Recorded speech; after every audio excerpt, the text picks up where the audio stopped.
Kalaban ko si Master Pete. Nagtataglay ng mga bara na kayang pumunit ng kuyukot. Manliliit at mamumulato sa akin sa kahihiyan, parang utong na kinurot. Master Pito, bakit ka nandito? Mukha kang manyakis na tito.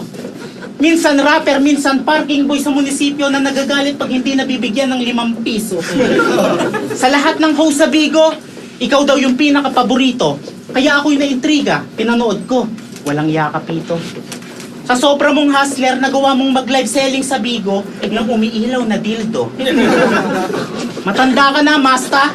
Kaya baka masabihan pa akong walang galang pag pinatulang ko to. Nung unang nagkita tayo, hindi ko alam kung aapir ako o magmamano ako. Kasi, ang tanda mo na, Repa. Ikaw yung unang karibal ni Adan kay Eva. Kamukha mo yung teacher ko sa MAPE. Si Mr. Salve. Masyado ka nagpapaka-stress sa akin, pare. Mukha kang pagod na tricycle driver na hindi pa gumagarahe. Nagkamali ka ng napili ng kalaban, hindi mo alam ang mangyayari. Mas kabado ka pa sa bisitang naki-CR tas ayaw lumubog ng tayo.